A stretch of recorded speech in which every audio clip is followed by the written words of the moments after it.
Cowboys fans, baby, what's good? You are now rocking with the best. You see us on the screen. You know what time it is. Parrish, Jesse Holley, Believe in Cowboys, not prevent. Yeah. I'm really tripping. Presented by FanDuel Sportsbook. Man, you already know we had a conversation before we started. It is just one of those days. It's been a day. It's been a day. Yes, it has, but we're excited because training camp is just a handful of days away before the entire Cowboys organization heads west to Oxnard. Jesse Holley is one of those included in that trip. I'll be along later on down the line, but nevertheless, camp is almost here, brother. Yeah, man. And the exciting thing about camp, man, is that the season is over. And as a player, you're like, all right, cool, the season is done. Especially if you don't go to Super Bowl, you kind of now, all right, off-season mode. Let me heal up. Let me rest. If you have a family, get with the family, travel a little bit. But then after a while, I'm gonna keep it 100, bro. After about a month, when you get to about that, end of March, April, because we are so programmed, like we just are programmed creatures, and the structure, and while we're the manliest men and don't tell me what to do, we yearn to be told what to do. We yearn to be told when to meet somewhere, when to do something, have it all laid out for you. Someone is getting your uniform ready. Someone is getting the practice plan ready. The trainers are there at your beck and call. Someone is waiting for you in the weight room with that plan ready. And then when you're away from it, you're like, all right, now I gotta start finding something to do because I already took a trip. These kids getting on my damn nerve. The old lady, she worried me half to death with this honey-do list. I gotta get back into my element. And so you try to get back into that place of, all right, let's get to playing some football. And now a lot of these guys, all these guys are on the brink of getting back to football. And once you turn the clock in the training camp, it is down the football highway, open road, and you're not looking back for the next 6 to 7 months. Yeah, man, I can relate to it as well from being a younger player back in the day. I remember this time of year getting ready to rev back up, but then also maturing into the professional me to where you're covering training camp. So I can relate. It's not exactly the same, but you get back into that flow and it's like, all right, like, let's do this. Let's go ahead, go. It's go time. So yeah. I can relate. So before we get started, one line of business, of course, this is all brought to you by FanDuel Sportsbook. Regular season rushing yards. And we're going to jump into training camp. A couple of questions in fact, one of those questions is running back number 2. I know that's a position battle, but let's focus on running back number 1, Javonte Williams, who had a spectacular season last year coming off injury. Jesse Holley, the question is for you. Over or under regular season rushing yards, 925 rushing yards. Over or under? Oh, I think if Javonte is healthy, that's another easy over. I think Javonte, I'm not saying he's going to be, 1,500 yards rushing, but I think it's over. I think he hits the century mark again and gets 1,000 yards next year. The biggest thing with Javonte last year, he had just over 250 carries, and that's a lot.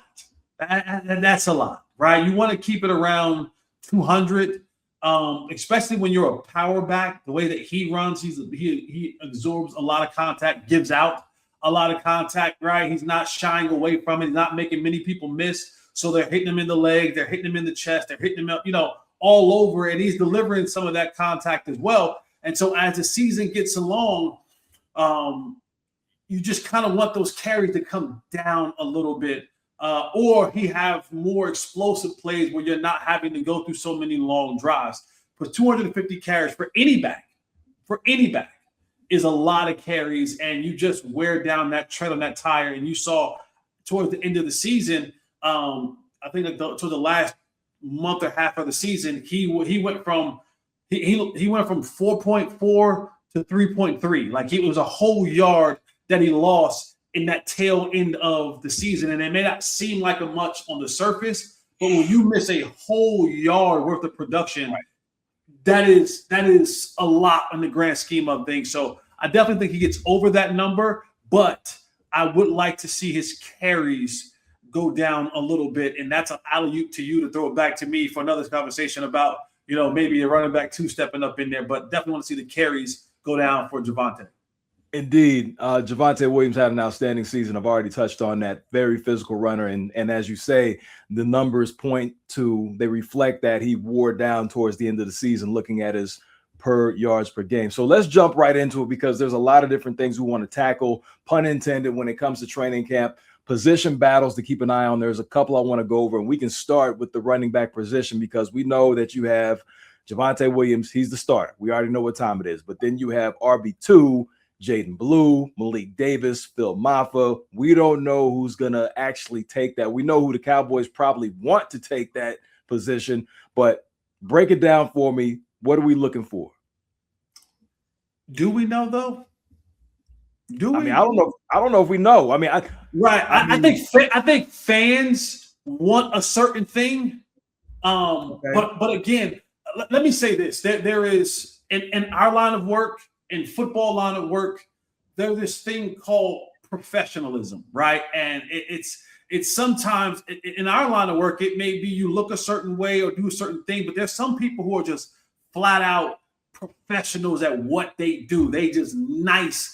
And they may not be the biggest stars, but there's some people like, man, we've been trying to replace this girl or this guy forever. We just can't. Why? They show up on time. They're prepared. They know what to do. You know what I'm saying? They hit their cues. They get out of their breaks. Everything is just boom, boom, boom, boom, boom, boom, boom, boom, boom. And when you're trying to run the bigger system, not technically, but you don't want to always have to deal with the little thing. Like, are they going to be on time? Are they prepared for this one?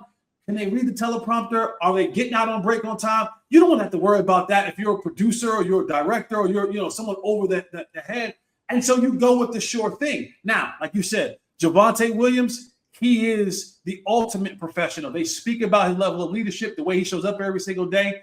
The fan base and a lot of people want or are kind of pushing for Jaden Blue as being that running back number 2.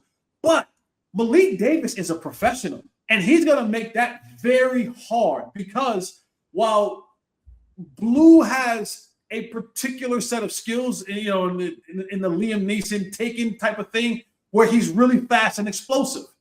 And you saw that at his time in Texas, and you saw flashes of it in training camp and preseason last year, and in moments of time during this season.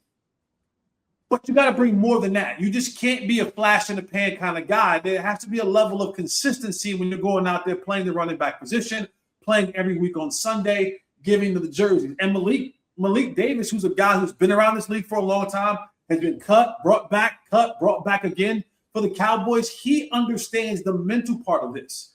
And while a lot of fans, and I too would like to see the explosiveness from Blue, because he's a home run hitter. We like to say if he gets a crease, he's going to hit his head on the goalpost. And that's the truth if he gets the crease. But sometimes you have to make the crease. You have to do things within the running game, and you have to understand while every play is designed to score, sometimes you have to just take what's there and not try to bounce everything outside and make a bad play worse, right? Take the 2-yard game, put your pads behind you, and go forward. And then, set that up so that when you do get that crack, that you're able to go through it. And Malik Davis, I think he's going to do another great job in training camp, where he's going to push Blue. And this is a guy, Malik Davis, who plays teams, right? So he's shown his value on to the coaches on getting that Sunday jersey, because at the end of the day, we're only going to dress so many guys at the running back position, because the way the roster is just spread out. Yeah, there's 53 men on a roster, but only 46 or 48 get to dress out on Sunday. And so Blue, and you heard Coach Schottenheimer talk about it, getting his football life together, right? Like, and that's learning how to be a professional, showing up every day in the weight room, in the meeting room, in the practice facility, on the practice field, in the practice facility, and being a professional. When you got 2 guys like Malik Davis and Javonte Williams in front of you doing just that, when you don't do it, a coach is saying, and I'll use the George Pickens reference, you're not talented enough for us to put up with the lack thereof. You know, Jimmy Johnson famously said, everyone gets treated fairly, but not everyone gets treated the same.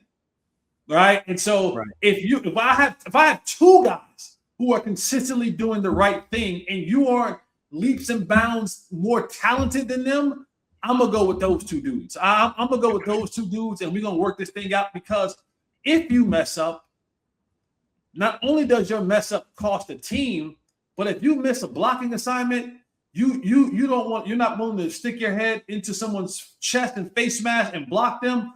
Well, not only do you hurt the team, but you hurt the thing that could hurt all of us. Okay, you miss a blitz pickup, you don't go the right way, and now the $60 million man is laying on his back, and he's moaning and groaning, and now we're all screwed. And teams just can't risk that if your overall talent isn't so much greater that they're saying the risk versus reward is greater. The reward is greater than the risk. Put it on blue. No, it's interesting you say that, and you lead into our next topic, but let's just stick with this for a second. When I say the Cowboys want a certain player, I'm more so talking about the organization seeing where Blue was drafted. Obviously, a higher draft pick, more invested into him per se. That's more so. Obviously, the fans, fans are going to be the fans. But as far as the organization, I get what you're saying as far as a professional. But seeing where Blue was drafted, the general consensus is the team would like to see him have success and earn that number 2 position, seeing where he was drafted. Yeah, I mean that's true. But again, you got to go out there and get it. And Phil Maffa is a guy who's coming off, the injury last year and kind of getting his feet underneath him. He's going to make a push for that as well. And so as you go through these training camp reps, however they're broken down, right? However, if Javonte gets the bulk of the first teams, and now how does the second and third team reps go? Those preseason games are going to be extremely vital. If Blue or Maffa or Malik, if they've learned anything this past season, but especially the two young kids in Maffa and Blue, is I'd be knocking on my special teams coach door and saying, hey, get me on these teams. Let me show the coaches that I'm willing and ready to do whatever it is to get to Sunday. And then when I get my chances at the running back position for Blue, hold on to the football, right? Had the fumbling issue last year. For Maffa, staying healthy. And then now, who can be the most consistent? That's the biggest key when it comes to playing running back. Running back, offensive line, it's a level of consistency. That's what they want to see from those guys. They want to see those guys do the right thing. Now, that may not always result in you getting a big run, but coaches go back and they watch the film and they go, okay, his steps were right.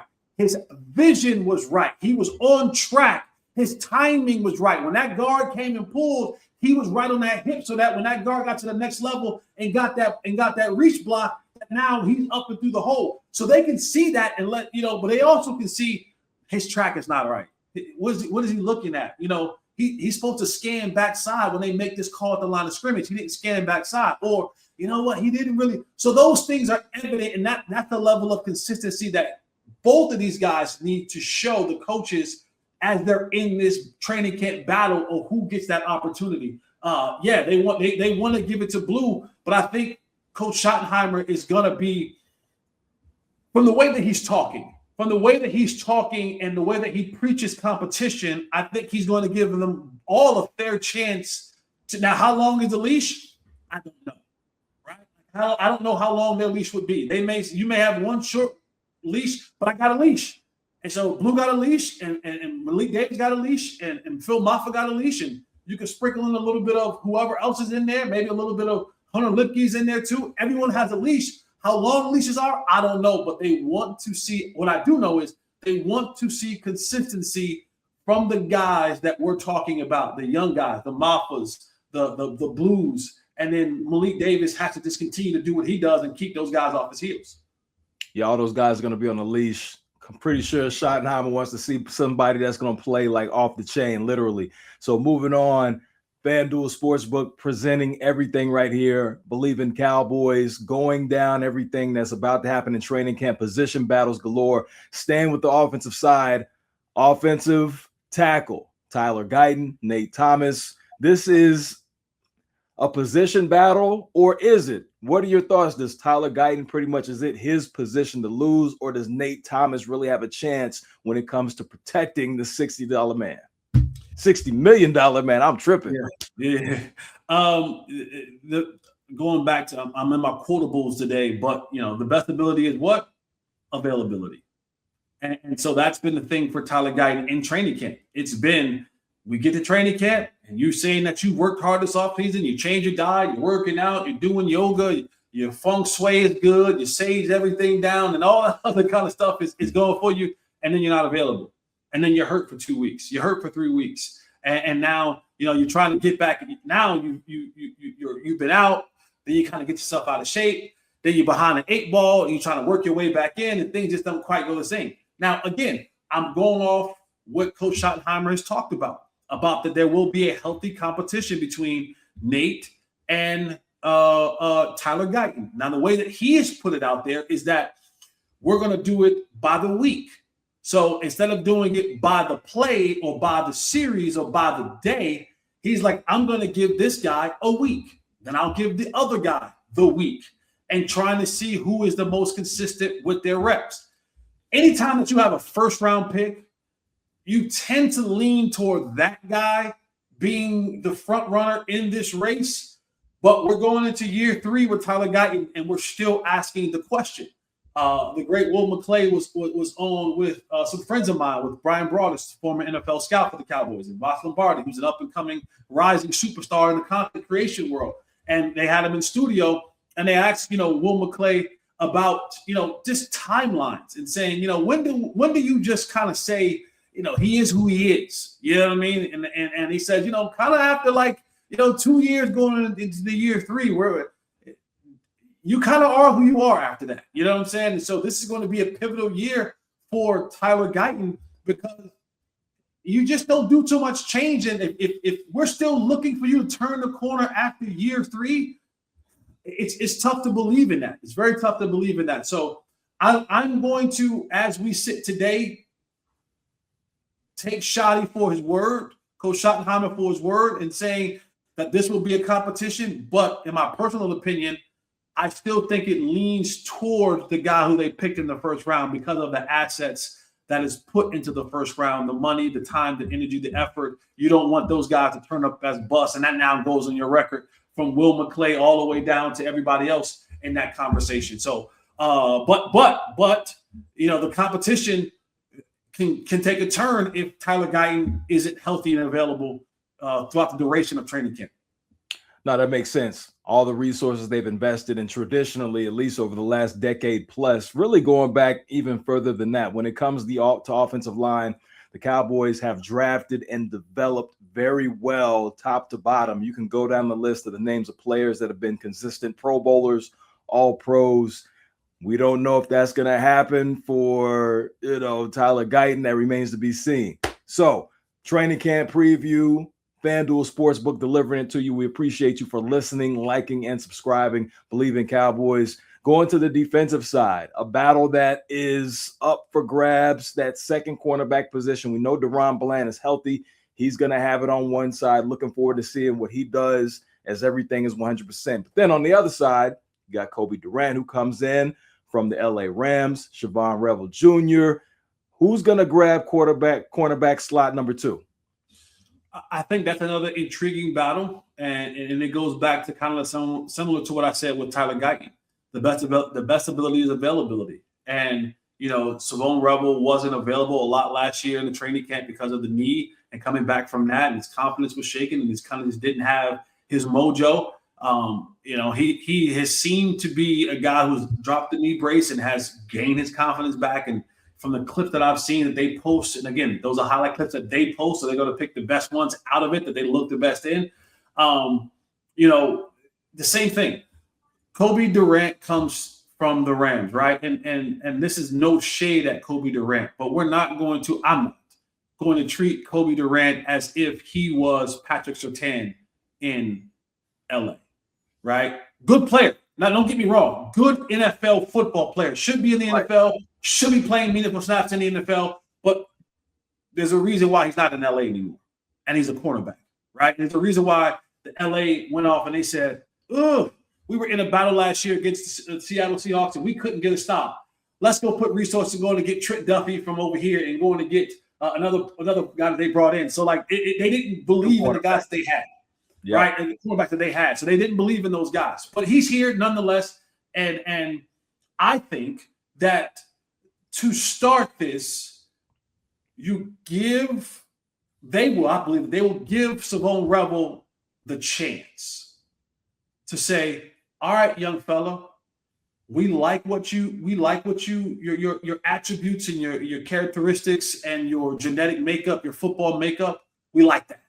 And we're going to give you the nod because we don't want to shake confidence." I think Kobe Durant is a much more mature player. He understands the role of, the dog mentality that, even if I'm not starting, I'm still going to work every day. He understands being professional. He's at a point in time in his career where the thought process should be, yes, I want to start, but I also want to make sure that I keep things really good with Christian Parker. Not only for another job here, but also if he's here the next 2 years, the next 5 years, the next 50 years, or he's off somewhere else, that he always remembers that I am the pro's pro.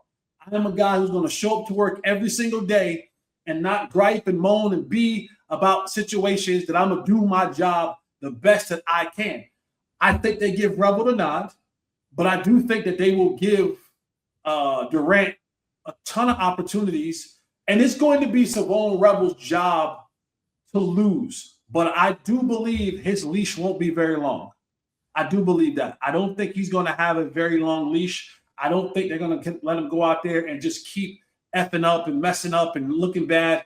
I think Christian Parker, because he understands that this is a big year for him and this defense. They got to turn this thing around quick. So I don't have time to keep going out there and let you kind of just go, trial by fire. I need to go out there and put the vet out there. While Durant may not be as athletic as you, as tall as you, if he knows what to do and how to do it and can keep guys from making big plays on us, then they're going to go with that guy. But I think Rebel gets the nod, and Kobe Durant will be nipping at the heels of the young pup in his second year. And I hope that Rebel doesn't crack. I hope that the pressure doesn't get too much for him. I hope that he stays healthy and that he goes out there and play. But I do think Durant is going to challenge him every day. Every day. There won't be a day where Durant's not out there trying to say, "Hey, young fella, I'm here. You tired today? Your legs hurt today? Oh, you ain't sleep good last night? You ain't in the cold tub? No problem. Now I got it, coach. I'll do it. I'll do it." Right. Now that battle's going to be great to see. Most of all, you just want to see everybody healthy, seeing all the injuries that the Cowboys had last year, especially on the defensive side of the ball, to have that depth in that secondary. That is going to be key moving forward in the training camp and beyond. Yeah. The health will be important, and that's, the same goes for Deron Bland. This is the guy who's coming off double foot issues in the same foot, right? And that's right. Never a good thing. Never a good thing. Who has to plant, turn, cut, duck foot, 8 foot. However, I don't want to get to the Dion argument about should we do a duck foot or should we do an 8 foot. I play receiver.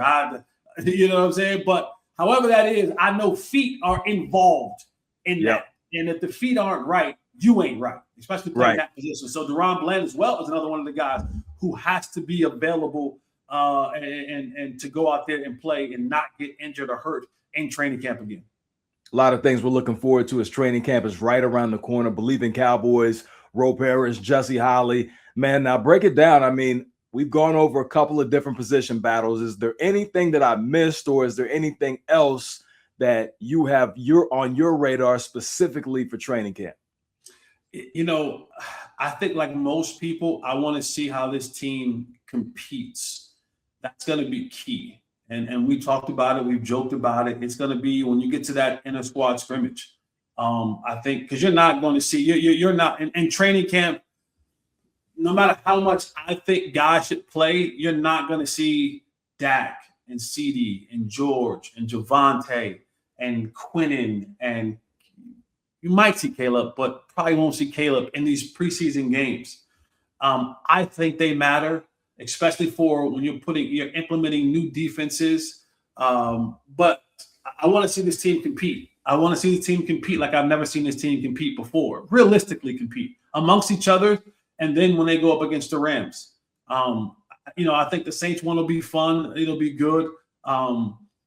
It's closer towards the end of the training camp. So, you might be pulling back a little bit on some of those guys as you kind of near September. But August 11th, you're talking about that being the sweet spot of training camp.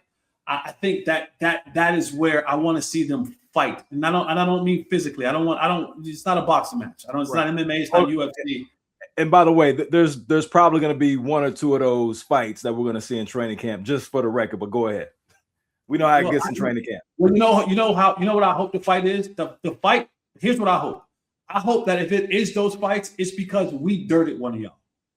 I hope it's that. I hope it's because Tyler Booker or Tyler Guyton or Tyler Smith has dirted a dude, right? Or Javante has ran over a dude and stepped over top of him, a la AI over Tyronn Lue type situation. I hope it's because George Pickens went up over top of McDuffie, or CeeDee Lamb went over top of McDuffie and said, it don't matter what they paid you. I did this to you in Kansas City. I'm going to do it to you in LA.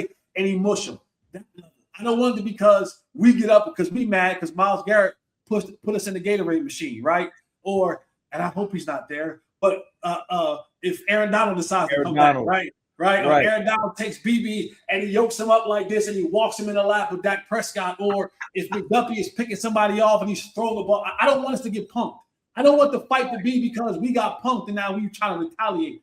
I want it to be because we dominated them and then they wanted to fight us because they've been dominated all day. But I want to see the fight now. I want to see coaches compete. I want to see players compete. I want that level of competition to be so high that you can feel it. That when they come out to practice, and it's not just the join, but it's the really going out there battling. Defense wins one, offense wins one. Now everybody's chirping, and Christian Parker is yelling at Brian Schottenheimer, and Brian Schottenheimer is telling them, "Boom, take that!" Like that level of competing. I want to see that level rise, and it truly be one of those things where it's like, oh, all right, this looks different, feels different, smells different, sounds different. I want that feeling, and my entire 2 weeks, 2.5 weeks that I'll be there, that's what I'm looking for. I'm looking for, did the culture shift? Is this team now competing like I haven't seen them before? I've been around for a long time, bro. I've been a player here. I've been covering the media here for the last 10 years. I've seen it, and I've seen good teams. I've seen not so good teams, but I want to see this team compete in such a way that I haven't seen them before. Those are my binoculars that I'm looking at, my training camp binoculars that I'm trying to see the competition level. Well, one thing you mentioned was the coaching, and that's probably what I'm looking forward to the most, is seeing the daily on-field chess match between Christian Parker and Shotty. Just seeing how they're going to compete. I'm going to throw something at you. And listen, everybody's excited about Christian Parker. We've got a whole bunch of new shiny toys on defense. How is he going to implement those toys, and what is he going to do schematically that's going to give Dak problems, the offense. So that's really what one thing is that I'm looking forward to seeing, that everyday chess match between each side of the ball in offense and defense. Yeah, it should be there. It should be there, because honestly, there's a lot of dudes. I mean, there isn't one dude who doesn't have something to prove. There's not one dude. I'm not saying something to like they're whack or they're sorry, but Dak still has something to prove. Brother, you got to get this team deep in the playoffs. CD, you got to bounce back from your season last year. George, you trying to get a big record-setting deal. Caleb Downs, you got something to prove to being the number 11 pick and being the boy wonder. Christian Parker, same with you, 34 years old, coming over here, first-time defensive coordinator. You got something to prove. Brian Schottenheimer, you haven't gone to the playoffs the last 2 years, my boy. You got something to prove. There isn't a player out here that does not have something to prove, right? There's not anybody that can look at it and be like, I'm good. Yeah, you good because you might be that guy. You might be the starter, but there's not one dude who does not have something to prove or something that they're trying to gain from this season. And that should be that level of intensity should be on display every single day. Ferguson, Come on, Ferg, you had 80 catches last year for 600 yards, my boy. That is deplorable, right? And now they're talking about giving some reps to Brevin Spann-Ford, and they go get a young freak tight end receiver type and Michael Trigg. You got something to prove. Brevin Spann-Ford, show us that you're not just a blocker. You got something to prove. Trigg, you went undrafted because of some of the off-the-field stuff and some of the other character stuff. You got something to prove. I mean, you can go up and down the line. Honestly, the one guy who probably got nothing to prove might be Tyler Smith, because he's probably the best at what he do. Tyler Smith might be like, hey, just don't move me to tackle. Leave me right here at guard, and I'm the number one guard in the National Football League. I don't really have anything to prove because I dominate my matchup just about every single time. So let me take Tyler Smith out of that conversation. But everyone else has something. Even Quinnen Williams, even though he dominated Quinnen, you want a new contract after this year. You're going to want a new contract. So you got something to prove to the Cowboys. There are 99% of the people out there have something to prove, and the competition level should match that level. Big facts. A lot of things to look forward to. And like you said, damn near everybody has something to prove. This Cowboys team, every year we hear it from fans, from media. Is this the year? Is this the year it's going to happen? I'm not going to get into that conversation because I don't know what's going to happen. However, you are absolutely right when saying damn near everybody on this roster has something to prove. So it's Believe in Cowboys, Parrish, Jesse Holley, presented by FanDuel Sportsbook. And we generally don't touch on these items all the time when they come up, but something popped up today that was a little bit interesting. Tony Romo, former quarterback for the Dallas Cowboys, current broadcaster for CBS, was arrested on suspicion of operating a vehicle under the influence. Not something that you like to see. And you know, I know that you have a personal relationship with Tony Romo. Not asking you to dive in on this. If you want to, cool. But I just want to say that you hate to see this, but this has been overall a quiet offseason for the Cowboys when it comes to things happening off the field. That's not something that we've seen so far this offseason in comparisons with seasons in the past. Yeah, the good thing about it, in the sense of the noise, the distraction, is Tony don't play for the Cowboys no more. Right? He'll get labeled as former Cowboys quarterback, but they not carry that to Oxnard, right? You won't be like Schottenheimer won't be asked about that. Christian Parker won't be asked about that. Dak won't be asked about that. CD won't be asked. Nobody will ask about that. That is a solely personal thing for Tony Romo to deal with. And to your point, this has been, I mean, hell, in my group chat with the guys that I work with at DLS, we've kind of been like, anything high with Jerry? Like, you know, we seen them at the joint at the FIFA World Cup thing. We ain't heard from Jerry, and that's very, very, very unusual. So I'm like, right. The cat got Jerry's tongue. You know, we start asking the question like, is Buddy all right? Because not to say nothing, not to pop out, not to do nothing, not to stir nothing up. It is very, very unusual, and I don't know if this is a change that he's taking, or he's just been extra busy with business this offseason, or you know, sailing the Mediterranean, or in the south of France, or in Cannes in the Bravo Eugenia, the 100-foot yacht. I don't know, but it has been eerily quiet from a front office and a person of Jerry Jones that we normally don't see. We normally don't see Jerry Jones being this hush-hush, this mum when it comes to getting in front of a camera. And I guess that's all you can really ask for. If you don't have any off-field distractions, you got everyone's healthy, everyone's ready to go in training camp. You know, that's a good sign that you don't have to deal with that kind of stuff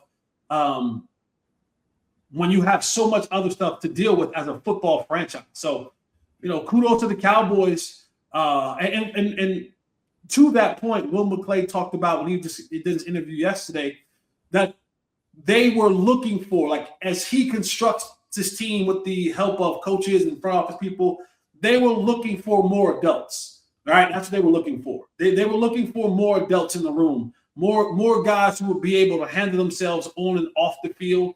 and to eliminate the level of distraction that you may get from people who are immature and doing things unnecessarily or recklessly, to use the term.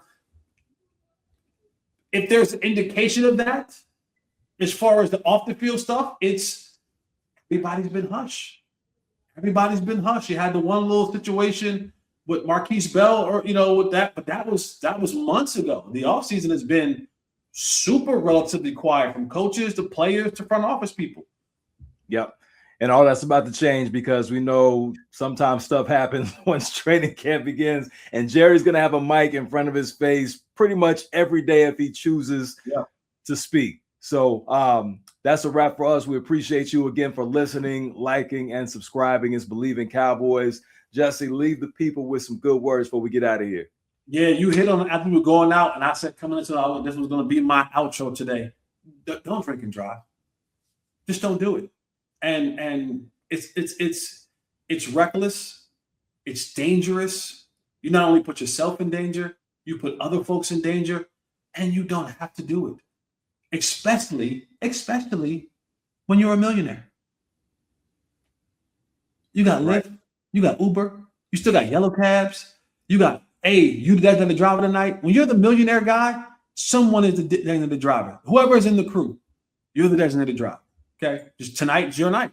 I'm the $1 million man. That's what it is. So and Tony is my dude, my guy. I have zero tolerance. And as a member of the NFLPA, we still have access. I was just about to say, hey, have access to ride care home programs. Okay, we still have access. I can still call the 1-800 number and have a car come pick me up and someone to pick my car up if I don't want to leave it at the establishment. So it's highly unnecessary. It's reckless. It's dumb. It is dumb.